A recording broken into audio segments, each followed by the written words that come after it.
This podcast is part of the Big Heads Media Podcast Network. Go to bigheadsmedia.com for more great podcasts. Well, hello everyone. Welcome back to Dumpster Diving. How you doing, Mike? Had a good week there? Oh, by the way, my name is Mark. With me as always is my co-host, Mike. How you doing, Mike? Not too bad. How about you? Good. We've had a good time here, I suppose. The world's falling apart, but, other than that, we're good. Peaches is still doing well, which is good. It's almost miraculous. So, it's weird. So, like I said, she had the hypothyroidism, right? So, we put her... Don't forget the escape attempt part. Right, exactly. We put her on medication, which, was hurting her, just to catch everybody up. We took her off the medication. Now it seems like she doesn't need medication for her thyroid anymore, and everything else is cleared up too. So I have no idea what happened, but things seem to be going in a good direction. So we're happy about that. Peaches watch. That's right. We'll keep you updated on it every week. Oh man, but yeah. So this week we continued our watching, our coverage. I don't know how we want to typify it, but our fascination with our infatuation with The Green Room. On this episode, we had some. Now, these are some of my personal favorites. I don't know exactly how you feel about it, Mike, but I know the first one that I'm going to say I know you're a fan of, Penn Jillette. I also happen to really like Martin Mull and Tom Smothers. I don't know how you feel about them as well. Yeah, they're okay. But this was the first season finale, I guess, of The Green Room. When we return to The Green Room next week, that's the big Judd Apatow, Bo Burnham, and actually Marc Maron's going to be there. It's a weird lineup because it's Apatow, Burnham, Marc Maron, Ray Romano, and Gary Shandling. There's so many people. Yes, it's like a Wu-Tang Clan stage appearance. Exactly. But this episode with Penn Jillette and Martin Mull and Tom Smothers, what did you think of this episode as it relates to the other episodes this season and everything? It was okay. A lot of long, elaborate stories that weren't necessarily very entertaining, but it was all right. Yeah, so The Green Room is described as a talk show, which I guess it kind of is, but this episode seemed way more like a talk show than some of the really interesting episodes. Obviously they're having a conversation, so I guess that's the only thing that's really necessary for it to be a talk show. This episode, it felt more like the typical kind of banal talk show conversation. Like you said, a lot of them aren't necessarily super entertaining. So Plus, as a big fan of Penn Jillette, I've heard a lot of his stories, multiple times. Oh, for sure, yeah. And a lot of his stories that are very entertaining don't necessarily have to do with comedy as much as they do with, magic and things like that. There's a lot of... One of the things that I really like about Penn and Teller both is that they reject a lot of mysticism and stuff like that. Like, they're very open about how a lot of magicians will be like, oh, this is, some bizarre mind power that I have and stuff like that. And they're like, no, it's all illusions and tricks, and science is what's real. And they're able to look at magic both mechanically and as a spectacle in one way, but not try to fool people. Because that's a lot of magic in the beginning was basically trying to trick people, and they talk about that and how they're not about that. I kind of feel that Paul Provenza put this episode together as a favor to Penn Jillette because I assume they're friends. They did I'm almost like 99% sure it was Paul Provenza and Penn Jillette who did the Aristocrats. Yes, that's correct. Penn Jillette's a huge fan of Martin Mull and Tommy Smothers, so it would make sense that he put this together. Like, hey Penn, let's have two of your biggest heroes on this show with you. Oh, okay. I didn't know that. That's interesting. Yeah, Martin Mull is really interesting. He's actually he's also a pretty accomplished visual artist, like painter. Yeah. He's a amazing guitar player. He's a comedian. He's a really low key Renaissance type person. Mm-hmm. Yeah, I always thought the one interesting story that he tells is when I'm pretty sure this is him when he had this like folk act and they start to play this song and it was who was it with? Was it so it was like Craig T. Nelson or something like that? It was do you know what I'm talking about? They did I don't know who it was though. They did this. I feel like that's who it was, even though that doesn't make a whole lot of sense. But they did this thing where they were just like basically they were making fun of shitty folk bands, and they were like a shitty folk band, and folk bands. Right, and people thought it was hilarious, and then it was one of those things where it went on and on and on, and then people were like, okay, it's not funny anymore, and then it kept going on, and it got funnier again. That's it's like very like Andy Kaufman-esque, I guess. Andy Kaufman seems to be the one that everyone thinks about when it comes to that stuff, but there were a lot of like experimental type of comedians back in that era in the late 60s and in the 70s. So he wasn't alone. He was just maybe more out there than most of them were. Yeah, Andy Kaufman would be interesting on an episode on a show like this, I think. Although, I don't know how I ultimately feel about him. I just kind of think he was like a douchebag at the end. All I really know about him is what I've seen from, like the movie Man on the Moon and documentaries and stuff about him. And I mean, the only thing I've really seen, because there's not like, it's not like there's kinescopes of his stand-up, or at least not a lot that are around anymore. There's some clips from him on Saturday Night Live, and then there's some clips from him, like on Taxi and stuff like that. I've seen him there, but I haven't seen a lot of his stand-up. No, I think he was a pretty meteoric rise from like a stand-up to like an actor. Mm-hmm. Like, he obviously did like a lot of impressions, and I honestly think if you put all of his stand-up together, you might have like 2 hours, if that, of material. Yeah, he did a lot of. He was more of a performance artist too, where he would do like the Radio City Music Hall thing, where he took everyone out for milk and cookies and stuff. It's like that's not comedy, and it's not it's some weird performance thing. I don't know. Yeah, I don't quite get it either. It's funny if you know what's going on. If you don't know what's going on, it's just very weird. Yeah. I don't know. I don't remember where I heard this story from. Maybe no, would have been that. But when Chico and the Man was a big show, and Freddie Prinze Jr.'s dad was on there, he apparently enjoyed cocaine and knives a lot. Because he loved a good stereotype, I guess. I don't know. But he was at a party that Andy Kaufman showed up as, dressed as Tony Clifton. And he was like, Freddie Prinze was like, hey, Andy. And he's like, what are you talking about? I'm Tony, and everything. He's like, I know you're Andy. Stop fucking around, And like, they just got back, like, went back and forth until at one. Dare me to put his gun in my mouth? Right. Till at one point, Freddie Prinze had him like pinned against a wall with his hand around his throat and a knife, at his face, saying, "I will fucking kill you, Andy. Admit it." And he was like, finally, he was like, "Okay, it's me." It's kind of funny to think of Freddie Prinze as a guy who puts a knife to a man's throat to get him to admit that he's a fake character. Right. Yet his son is in a Can't Hardly Wait. Oh man. Freddie Prinze Jr. Do you think he and Sarah Michelle Gellar are a good couple? Yeah, I don't know what I mean. They've had a lot of time with each other in the past few years. That's for sure. Yeah. Yep.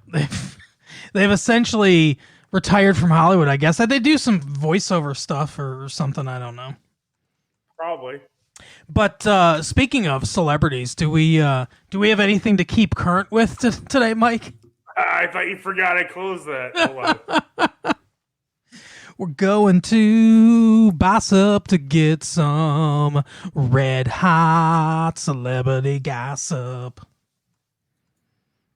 Boss-Up. That's our new theme song for Boss-Up. Oh, okay. See, they're dating? ? Exclamation point.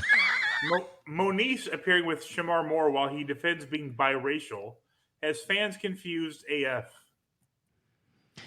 How do you? Okay, I think I know who Shamar Moore is. At least I've heard that name. Criminal Minds. That's right. That's where I've heard from before. How do you defend being biracial? I don't know how or why you would defend being biracial. Like that's a why does that need to be defended? Right. First of all, it does not need to be defended. Second of all, how is it a choice? It's like defending it like it's a choice. Like you were like, well, I decided that my parents were going to be this. It doesn't make a lot of sense. Yeah, I don't know, but that's the fans are confused AF. Sorry, I'm biracial. Apparently he used to date soccer player Shauna Gordon, and in 2008 he dated Quantico actress Annabelle Acosta. Ooh, mixing up the federal agency who hunt people down shows. Apparently, yep. Who's he dating now? Monique? Moniece, how dare you? Moniece. I don't know. Is Monique's niece? Niece? Yes. She's the Moniece. Let's see. Moniece is Moniece Slaughter, American singer. Sergeant Slaughter's daughter. Yep, exactly. She's the daughter of Sergeant Slaughter and the niece of Monique. She doesn't have a Wikipedia, but she's an American singer. I don't understand this. But she is from parts unknown. All right. She's 33 years old, March 4th, 1987. So happy belated birthday. Let's see, she's got a child. Don't we all? Oh, her mom is oh no, sorry. Her mom's Marlo Thomas. I thought it was Marlo Thomas. Oh no. That girl? I was gonna say, well, she's biracial too then. Her album's called The Naked Truth, which isn't that a book or a movie or something? TV show. William Burroughs, I think. Yeah. No, Naked Lunch. Naked Lunch. Let's see. The Naked Truth was a show with what's his name? David Duchovny's former wife. There you go. That's what I was thinking. Yeah. Leah Remini or something? Or no, not Leah Remini. Tia Leone. Yeah, Tia Leone. That's right. The Naked Truth. It's like about a gossip. That's fitting because it's about a gossip thing, right? Yeah, that show was on for maybe one season. There's some reason I remember that. I don't know why. I was never a big fan of Tia Leone, by the way. Who was? Well, apparently David Duchovny. Not really. That's true. Not big enough of a fan. Oh my god. The the poster for this Naked Truth show is so fucking crazy. Chris Elliott was in it. Oh, really? Apparently, yeah. Oh man, you were so wrong. September 13th, 1995 to May 25th, 1998. It went 3 full seasons. Really? Wow. Good for them. Let's see. Tia Leone, Daryl Sivad, Holland Taylor, you know her. If there was a terrible 90s sitcom, she was in it.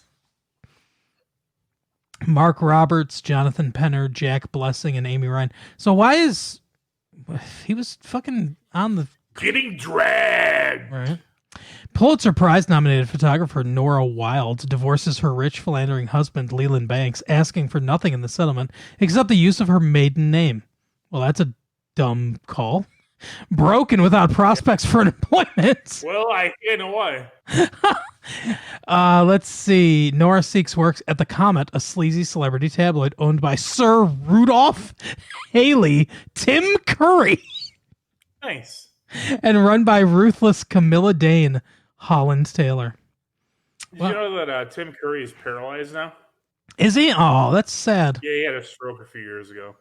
I love Tim Curry. He's very underrated. Not underrated, just not celebrated enough, I suppose. Comic actor Tim Curry. Yeah. And horrific monster as well. Is he? You mean from Pennywise, It? Yeah. Yeah, okay. Yes. That's based on Tim Curry's actual life. He used to lure children to sewers and rip their arms off. Apparently, he was famous enough to get away with it, so we're all good with it. Yeah, that's good. You can be famous enough to do that. You didn't realize that? Yep. Well, you can be famous enough to fuck a child and get away with it. So. Aw, leave Michael Jackson alone. And George, and by George, I mean Bill Clinton. And Pizzagate. George Clinton. George Clinton. The Parliament of fuck. Oh my God. The kindergarten funkadelic. Right. Ouch. No, George Clinton, as far as we know, has never done anything like that. Oh, Hey, is he still alive? Yes, he is. Yes. I used to work at a casino in Detroit. I won't name the name of the casino. I have 3 guesses. Yeah. I won't name the name of the casino that is in the Motor City, but I used to work at one of the Motor City casinos. Greek town. And one time, George Carlin was there. It was probably George Carlin or George Clinton? Oh, sorry, George Clinton. This is a very different story here. George Carlin was there, and he introduced George Clinton. No, George Clinton was there. He had played at one of the venues around, actually at the casino, and he was playing blackjack. It was like 3 a.m. or something like that. And you've seen how George Clinton dresses, and he's got the dreadlocks and everything. One of the pit bosses came over and was like, "Hey, buddy, you can't sleep here. You gotta." He thought he was a fucking homeless person, and he was trying to. George Carlin, have you heard the 7 Dirty Rules of Funk? Oh my goodness! First time I ever heard of George Clinton was PCU. Yep. Yeah. I probably heard his songs, and if I had heard a Snoop Dogg song, I definitely heard one of his songs. Right. We got the funk. All right. Anything else going on in Bossip Land? Nice try! Exclamation point. Serena shuts down claims that she, quote, forced her hubby Alexis to step down from Reddit. Serena Williams and her husband Alexis Williams, who was one of the founders of Reddit.com. He took her name, huh? I mean, you'd have to. Who the fuck is he? Yeah. No, I agree. Is Serena the good Williams, or is that Venus? No, who's the good one? Serena's the good Williams. She's the more successful one. It is funny that he founded Reddit, and I have no fucking clue who he is, but I know who Serena Williams is. All right, let's see. So sadly, he's probably more wealthy than her. I was gonna say she likes white boys, I guess, but because he looks very much like a white boy. But his name is Alexis. Well, he's very white. He's probably Russian. Yeah, his name is Alexis Ohanian. So yeah, I'm guessing not American or Hawaiian. Yeah, I guess that sounds racist to say not American, but no, he's very Russian sounding.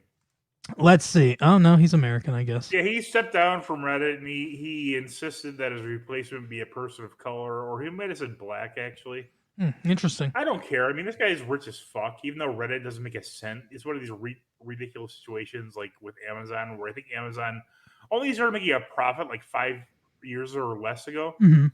Reddit probably doesn't make any money, but it's like this venture capitalist, like, oh, you're worth so much on paper type situation. So he probably, sold his fucking, stock, and now he's like a billionaire, even though really Reddit will never make any money ever whatsoever. Yeah, apparently he is worth $70 million according to this. Like you said, I have no idea how, because I don't know how the internet works. Serena Williams is worth more than that. That my guess is probably yes. I mean, she's been the best tennis, female tennis player for like 15 years. Yeah. Yeah, my guess is that she's probably worth in the neighborhood of 150 to 200 million dollars. Let's see. Well, she's won over $92 million in prize money. Yeah, her Nike endorsements alone has to be like double that. Oh yeah, for sure. Let's see. Yeah. I have to go through all of her records, including her fucking Olympic gold medals and shit, to try to find. I think she's like the most dominant like female tennis player of all time. Oh yeah, absolutely. There's. Yet, at the same time, when she faces men, for practice, I think she has to go to like the 100th rank type player. Yeah, that doesn't surprise me. Oh hey, she was born in Saginaw, Michigan. Oh hey, you're sexist. Thanks for being sexist.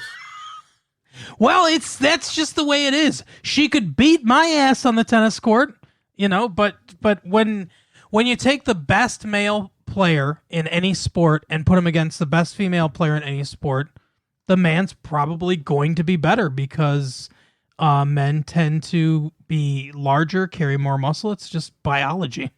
What do you think about, like, is there any, I'm not trying to be funny, but is there any sport that a woman is better than a man at? What about gymnastics? Like, like the, like floor exercises type shit. Yeah, see, that's difficult because it's so much on judging. And I'm not, like, What's that girl, a woman's name, Simone Biles? Like, oh my God, have you seen how much fucking air she gets when she jumps?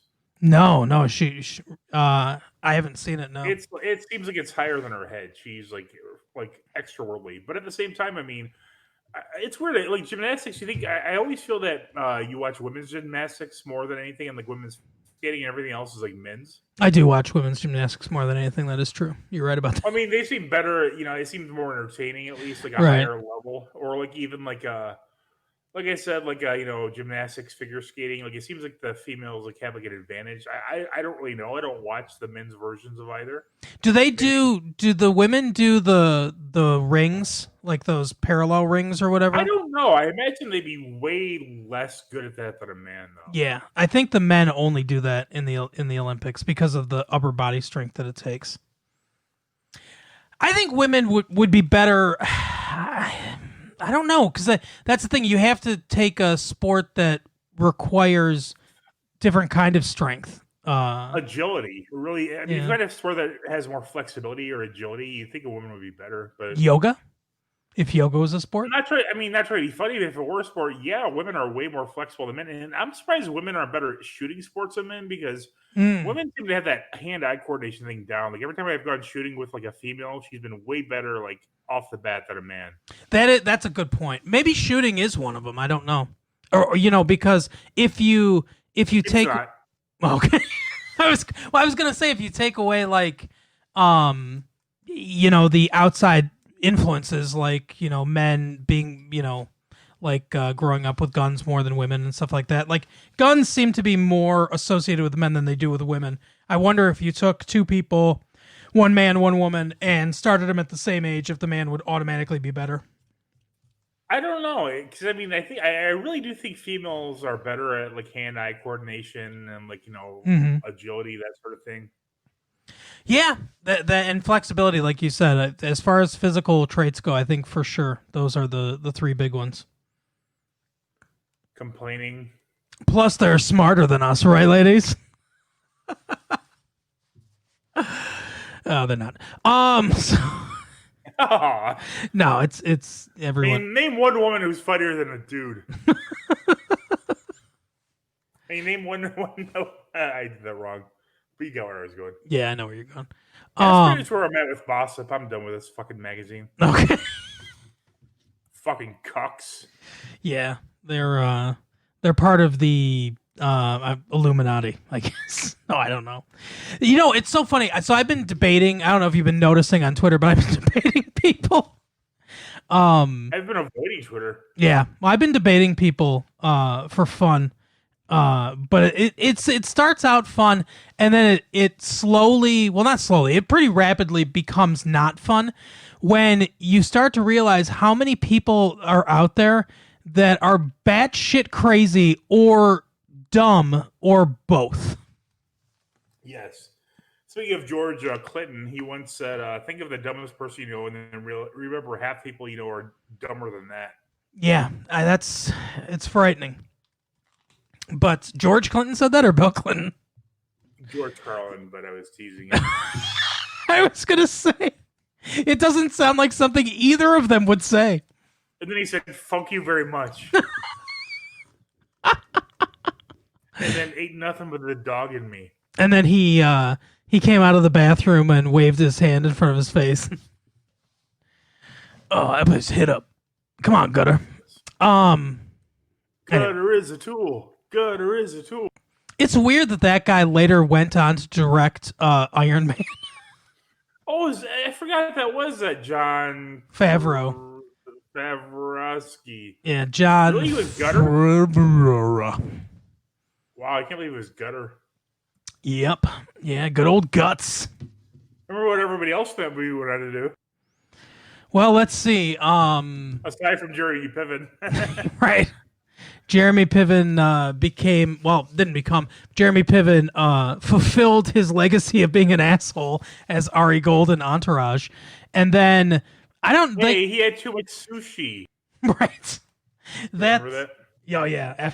I remember that. Oh, man.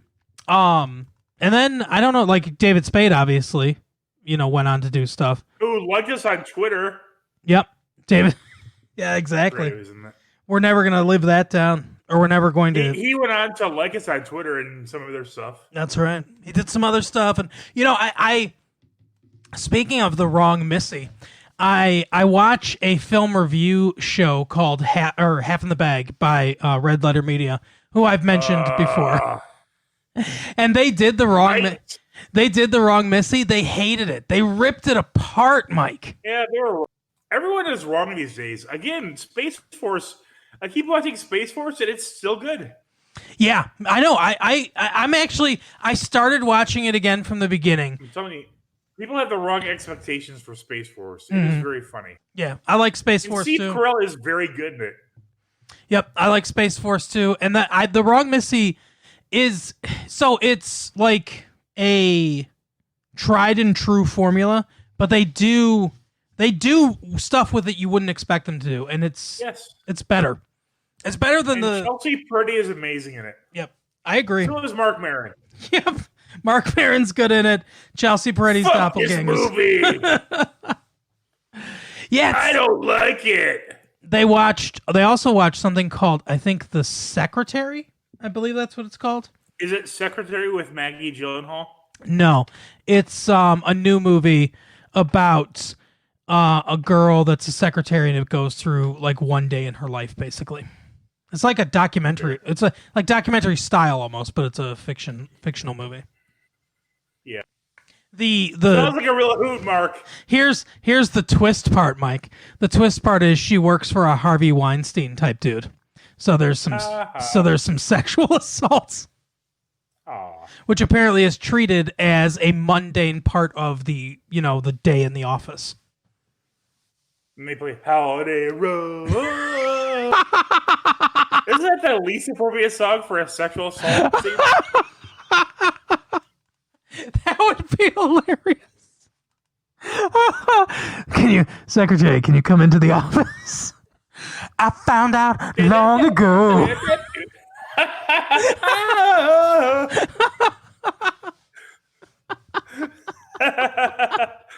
She walks out all like disheveled, her hair's a mess, one of her her blouse, the half of her blouse is hanging out of her skirt and stuff, and then you hear, "We went dancing across the USA."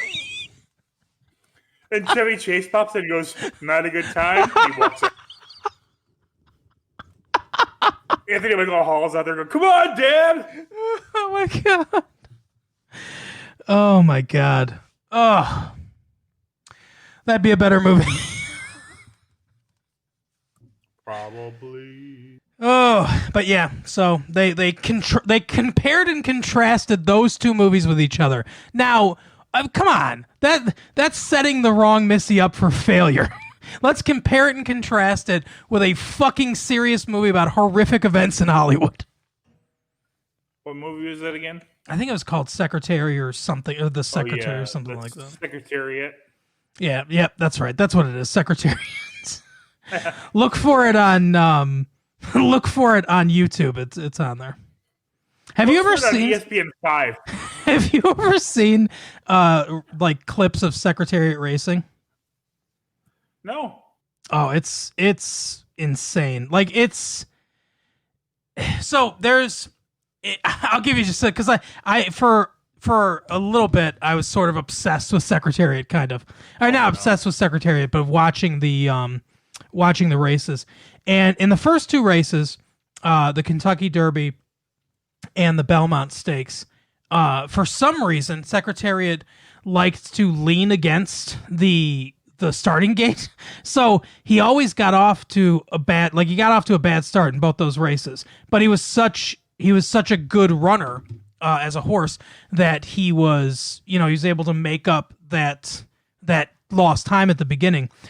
In the Preakness, the final leg of the Triple Crown, he actually got off he got off clean and like just shot out of there. And I'm telling you, he almost lapped the field. It's crazy to watch him like coming down the stretch. And ESPN did when they did their 100 greatest athletes of the last century or whatever. Secretariat, I think, was number 2 or number 3 up there, like far up there. And I watched the horse. Deal with it. Who was number 1? Jim Thorpe. Yeah, Jim Thorpe was number 1. Yes, that is correct. See? But who was number 3? I think number 3 was Secretariat, and I think Secretariat was right behind John Elway. John Elway? Yeah, because they both look like horses. They say that boxers are some like. I looked at this thing recently. It was kind of interesting. I was like trying to find out who was like the most difficult sport. Oddly enough, race car drivers are way up there because the amount of attention it requires and like the risk versus reward. Oh, okay, that makes sense. Another highly rated group is boxers. So I imagine Floyd Mayweather, in spite of the fact that he's a wife beater and / girlfriend beater, is probably one of the best athletes ever. Yeah, that makes sense. MMA fighters have to be up there too. So like your George St. Pierre, your Nick Diaz, your Elias Overeem, all those guys. I mean, can you imagine? I mean, what sport is more risky than MMA? Yeah, I don't. Russian roulette. Yeah, cliff diving. I guess I don't know. Do you think Cliff from Cheers ever did cliff diving? Go cliff diving with Cliff? Yeah, Jonathan Ratzenberger. He'd probably do it for money. I think he would. Yeah, I think he'd do almost anything for money. He's in those Pixar movies. What is it, like 90? That's a good question. I hate Disney, but I think Pixar movies are pretty good. Yeah, I actually do like the Pixar, most of the Pixar movies. Incredibles, the first Incredibles, which 100% ripped off the Watchmen. Yeah, I think the second Incredibles is better. I don't know. I don't know if I agree with that or not, but I do. It's got a great cat. It's got Joan Cusack. Mm-hmm. There's quite a few funny moments with like the other superhumans. Bob Odenkirk's in it. Yeah, they really let Holly Hunter shine. The visuals are so much better. There's a really the creepy epileptic scene with what's his name? That's a really fucking amazing. That might be one of the best like fights ever captured on cinema. Yeah, it is. That's definitely a good scene for sure. John Dezzo, Dezzo, John Dezzo Ratzenberger, is 73 years old. He was born in Bridgeport. He's from Bridgeport, Connecticut. And I thought in the first Incredibles, Jason Lee was really good too. I loved Jason Lee in the first Incredibles. And then he went on to the Chipmunk movies. Yeah, because when everyone's super, no one will be.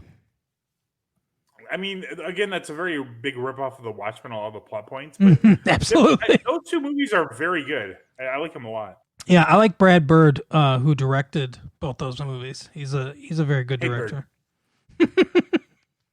Yeah, I do like the second one better, but I haven't watched a lot of the other Pixar's. But I mean, I like the idea of it. Yeah. Oh, hey. Apparently, John Ratzenberger considered running for U.S. Senate in Connecticut in 2012. So, Oh, good idea. good for him. Oh, What's your favorite Pixar movie, Mark? my favorite Pixar movie. So, that's a tough one. It's definitely not Up. I think the first 10 minutes of Up, which is what everyone remembers, is amazing. The rest of the movie is, it's fine. More like Down. So I would say Life is a series of downers. that's true. I would say that. So the three that come to mind, as far as like probably my top three, and the ones that would be difficult to choose between. Did you almost say Harvey Weinstein there? Yeah, I almost did. So Harvey Weinstein, the Pixar movie. we're doing my top three rapists, right? Harvey Weinstein, Bill Cosby, and Michael Jackson. No, I'm a big Michael Jackson fan. allegedly. So I would say, although in two cases, not really allegedly, they were found guilty. I would say that Finding Nemo, Inside Out, and Coco are the three that I enjoy the most. Yeah, Finding Nemo, I like that one. What's Coco? What's Coco? There's another one with like the. Coco's the Land of the Dead one. It's the one with the. Oh, okay. I like that one because I've seen bits of it. I really like the Day of the Dead type, themes. I love the artwork. I'm really into Day of the Dead, and it's not the same thing, I know, but like Haitian voodoo, that kind of stuff. I'm really intrigued by it. Yep. Yeah, it's I like the artwork is a big part of the reason I like that movie, and the music. I think the music's really good in that one too. Fair enough. And Inside Out is just was a really interesting idea to rip off Herman's head and make it into a movie. I'm Herman's Lust. Is your Lee Smith in this? She should be. I think it's Amy Poehler. I think Amy Poehler does the one voice, and then I don't know who does the other voices. I'm angry at everything. Old man who yells at cloud. Louis Black is in it. As guess what emotion he plays? Even Tipper. Yep, that's right. Everything seems fine here. It really is Herman's head for kids. It really is, but it's an interesting movie, and I think it's one of those movies that it's not just a good kids movie; it's a good movie. It really kind of transcends it. It's a rarity. I mean, again, I think the first two, the only Incredibles movies are pretty good for adults, even. Yep, agreed. What's the movie? Is it with the birds with Blue? Rio? Is that a Pixar movie? That's not a Pixar movie, but that is a good movie too. DreamWorks. I do like that one. Yeah. Mm-hmm. Yeah, DreamWorks gets something right every once in a while, and then sometimes they give us the Minions. Oh my god! Every fucking 70-year-old aunt out there that loves Minion memes, thanks you, DreamWorks. So I think it's the third Minions movie. What are they? Is it called something? Despicable Me. Despicable Me. Yeah, there's two of those, and there's two Minions movies. I think there's a third one, and I think the third one has Trey Parker from South Park as one of the villains. The third one hasn't come out yet. What is it? The second one with Trey Parker then? Maybe. I think so. Yeah. I kind of like to watch that because I think he has good voices. I think obviously he's has a good track record of doing funny voices. Mm-hmm. When's South Park coming back? By the way, is it? I don't know. That's a good question. Should it come back? That's a real question. Well, it's South Park is very, very, very hit or miss. The average episode is kind of meh, but when they hit it, they fucking nail that bottom. Yeah, that's the problem. So it's not the same thing as The Simpsons, where it's just kind of like tired and old at this point. It's just like they're cashing checks at this point. That's all they're doing. Right. But yeah, like you said, it's with And they've been doing it for 20 seasons.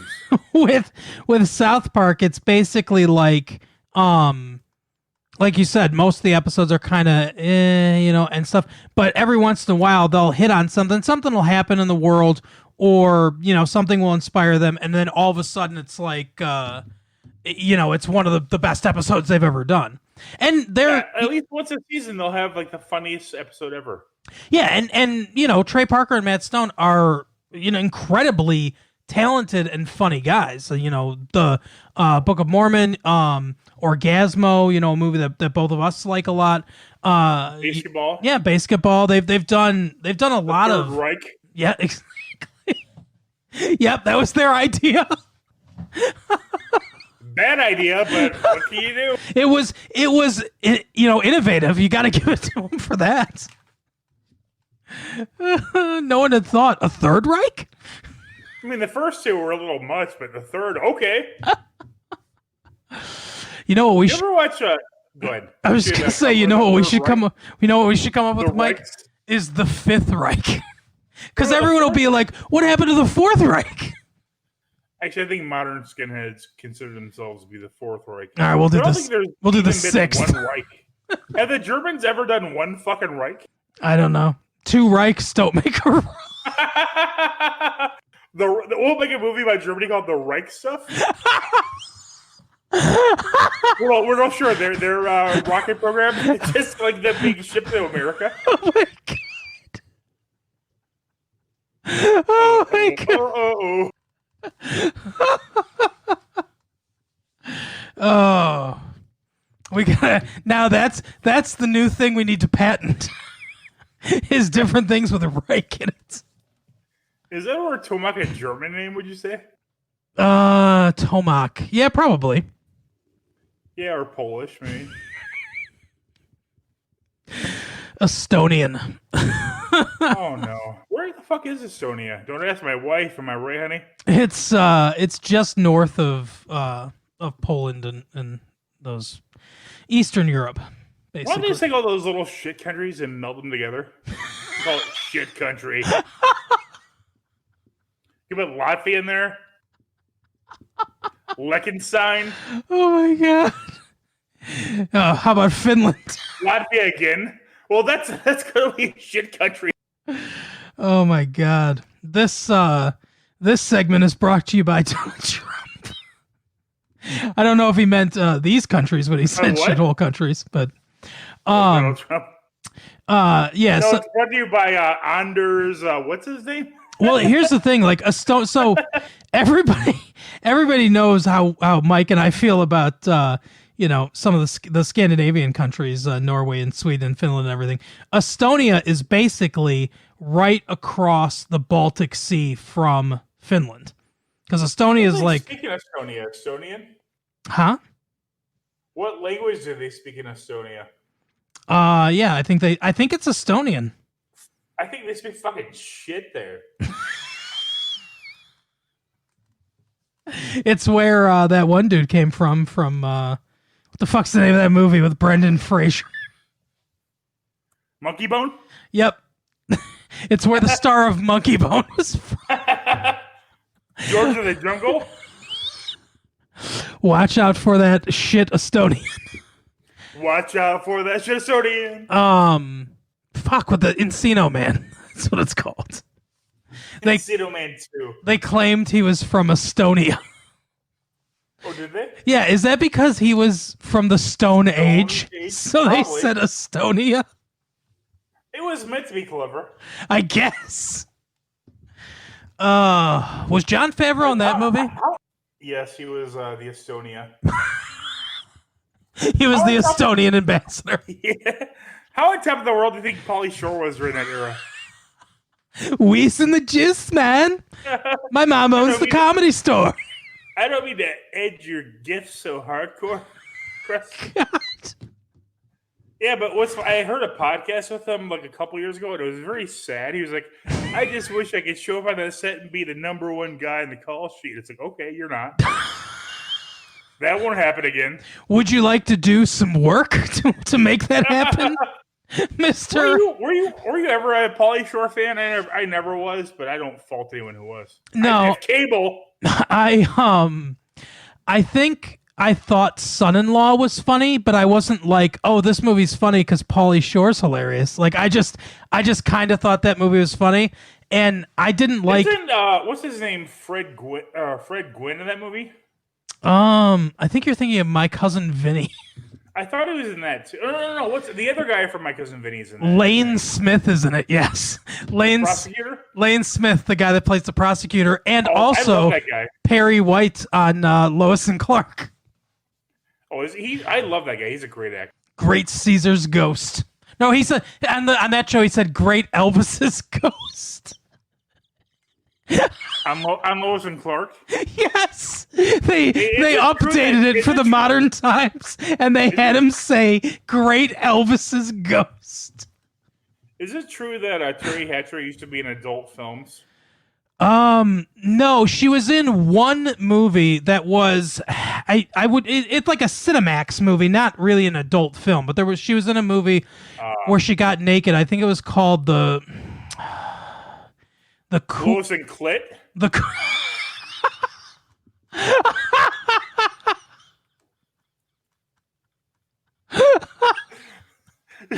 that not it?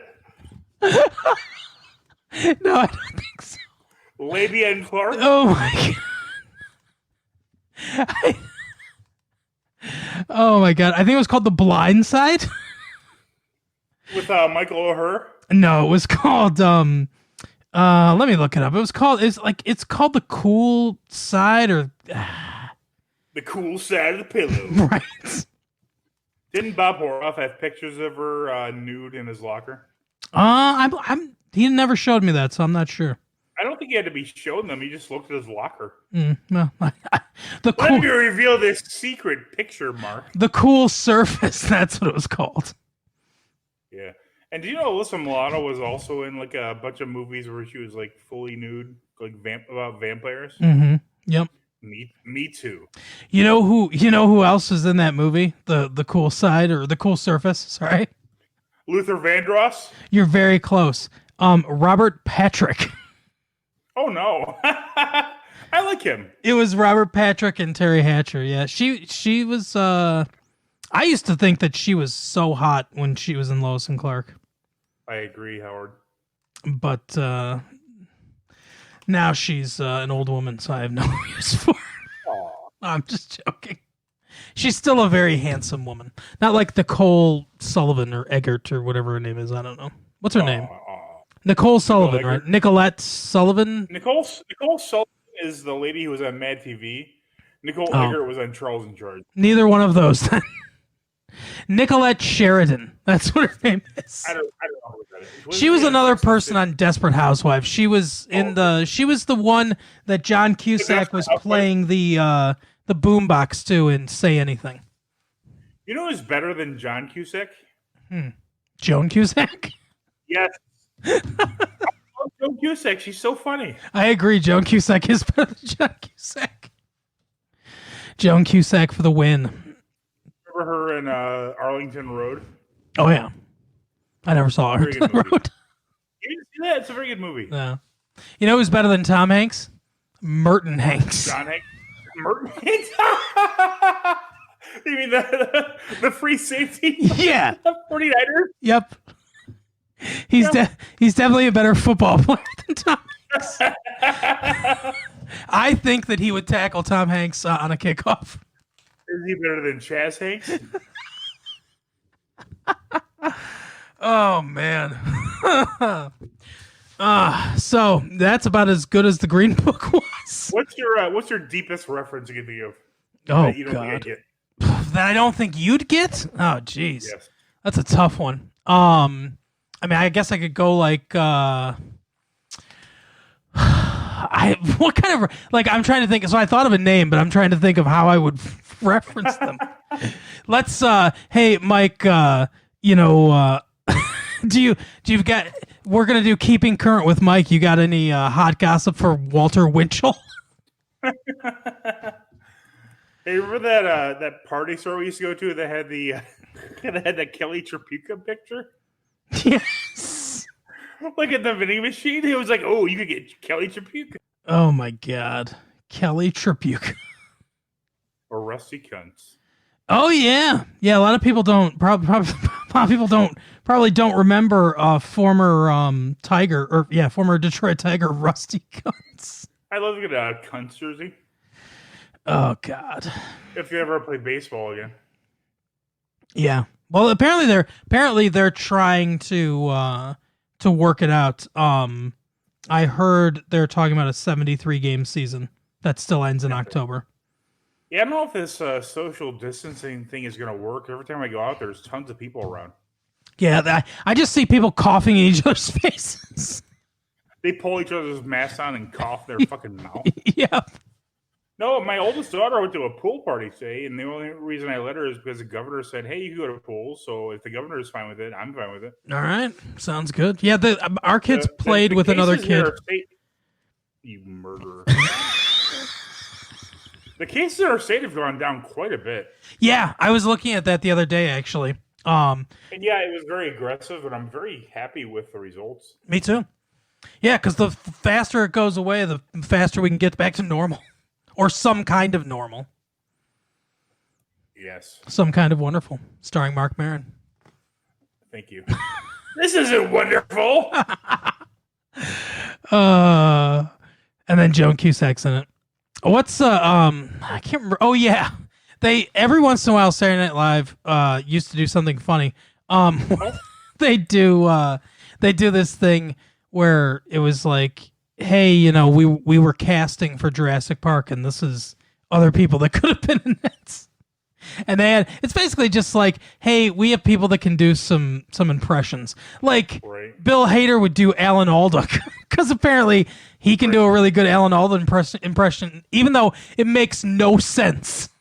Like it's Alan Alda as Biff in Back to the Future. Well, they'd never cast him. Like that does not make any sense. He was like 6 years old then. Right. But he can do a good Alan Alda impression, so they did it. But someone was like, with John Cusack, they're like, you get your hands off her, you, or I don't know, I can't do it. Get your damn hands off her. Yeah, exactly like that. Because, you know, she said that. You could do, Don't rape my son's mother. You could be on Saturday Night Live and do Jackass. Oh, rape, Biff, don't rape. And then I could do Dennis Miller. Who? Dennis Miller. Oh no. Hey, babe. That's it. Well, it's the head bob. The head bob is the entire impression. You know, there's a huge demand for Dennis Miller impression. Everyone's like, you know, Dennis Miller's still around, right? Like, I could just call him right now and get him here. Probably. Isn't Rich Little still alive? Amazingly, yes. How dare you? When I lived in Las Vegas, I worked at the Tropicana, and he played the Tropicana. Like, that was his home casino. And I mean, you know what was funny? So the Tropicana, this is how bad they were. Yeah, exactly. But this is how bad the Tropicana was at planning out their entertainment. So they had Rich Little was one of their entertainers, and their other entertainer was Andrew Dice Clay. Oh. Like, you like that, honey? Why not? Those two fan bases are not going to mesh. They also had Rob Schneider there once. Was there a call for a vaguely accented person to appear? Right. Hey guys. Rob Schneider. Oh my God. Is there anything Rob Schneider can do? Yeah, exactly. You know what's funny is that Adam Sandler is going to listen to this, especially after we talked about his movie, and he's going to be pissed. Yeah, for those of you not on the inside, we're recording this out of order. I haven't finished Uncut Gems, but so far it's pretty interesting. I've finished it, and yeah, it's we'll be talking about it for sure. It's Do you think it's Adam a movie Sandler, worth talking about. do you think Adam Sandler will be charged with a hate crime for a stereotypical portrayal of a Jewish guy? I like money. Oh my god. Oh, Adam Sandler. Yeah, I got a lot to say about the movie when we do that one. It's it's a good one. But anyway, that's our show for tonight. We will we'll get back at you How about, next week. everything about or the Paul Preventa program. Oh yeah. Martin Mull was in it. Hey, check out this episode of if you watched this episode of The Green Room with Paul Provenza to prepare for our conversation about it. Sorry, you should have listened to Walter Winchell episodes from 1941. Yeah, all I'd say is I'm a big fan of Penn Jillette. Martin Mull seems fine. If Penn Jillette likes him, which he does, that gives me a good. I have a tendency to think of him as good before I fully investigate him. Yep. Tommy Smothers, same thing. I mean, this is again we have to point out this is not too long after 9/11, maybe a couple of years. Yeah. When all the draconian laws started to take order, and Tommy Smothers, ever since his inception, has been anti-establishment, a very obviously big liberal / Democrat type person. Martin Mull, not too different from that. Penn Jillette's a bleeding heart libertarian, which doesn't really shine through this much in this episode. And I think he recently, much like myself, I don't know, I'm kind of questioning a bit the philosophy because I consider myself to be a libertarian, but I don't know, lately it's I mean, there's just so many dumb people out there. It's hard to really, I guess, say a lot, try and endorse that perspective. Yeah, that's the biggest the biggest problem with it is humanity sucks. Yeah, and as I once saw someone hilariously put out that in the marketplace of ideals, libertarianism has obviously failed. Yeah, but here's the thing. So, like, if you took 200 people and you got the right 200 people, then you could have a complete libertarian society and everything would be great. But unfortunately, there's like 300 or 400 million people in this country, and they're just like. So a lot of douchebags out there. This country typifies like the phrase "This is why we can't have nice things." In every country, to be fair, I mean, a lot of people give a lot of credit to the Scandinavian douchebags, but I mean, there's 30 people there. Yeah, that's the thing is that you have a benevolent, socialist, utopia if there's not a lot of people there. Correct. Yep. It's pretty easy, especially when, you don't have to come up with all the drugs and the innovation and by drugs I mean like prescription medications that save people's lives. Like when you don't have to come up with the, the medications and the different like technological innovations and shit like that, and you can just buy it from the countries that do that. It's pretty easy to just sit back and be like, yeah, we're, we're a socialist utopia. It's like that wouldn't exactly work everywhere. If everyone else is winning all your wars for you and making all your drugs, and correct, that sort of thing. Yep. And they make all the I mean, what do the Scandinavian countries produce? Nokia, Lukefish. Those aren't around anymore. Right. Swedish fish. I don't think they make them. No, I think Swedish fish are actually made in Schenectady, New York. Probably. Pennsylvania. But yeah, we still hate the Scandinavian countries. There would be one person who lives there. Move. Yep. Move to Denmark. The Netherlands. What? Denmark? The Netherlands. Yeah, there you go. Yeah. I get them mixed up. A paradise full of beautiful people and lax drug laws. Exactly. Bicycles everywhere. What do the Netherlands do that no one likes? Name one thing. You can't name anything about them that's distasteful. Sticking their fingers in dikes. Who doesn't love that place? Right, exactly. They're willing to let their finger be sacrificed so that you don't get wet. Yes, because you got to shove your finger in there unless you want to get wet. Exactly. Hans Christian Andersen. You gotta keep that wetness in. You'll need it later. You might need it later. You want wetness just spraying everywhere. But putting your finger in there, you want to keep the dikes. Yep. Oh, well, that is our episode for the night. I don't know. Keep writing us at massivelatefee@gmail.com. When's our 100th episode? Like 2 months from now. So a while. Are there any new emails, or you got to wait till later? I think we might have one or two, but no, I mean not like a lot. We haven't gotten like a flood or anything. But I'll have to check. I'll have to check later. There are a lot of illiterate pieces of shit listening to us. Seriously, write in. Now, ask your questions, and we'll give you our answers. Yeah, whether you want them or not. That's right. All right, we will see you next time. Bye. Oh, Mark, again, I want to apologize. To who? To you for not being the Weekly Planet. Here, this is... Leave a like. What do you got against it? Yeah. Do you like content? So do we. Leave a like. Hate myself. That's them. Why don't you go fuck some spiders in your didgeridoo? Oh, it's a huntsman. Oh, Venom. All right, we will see you next time. Bye.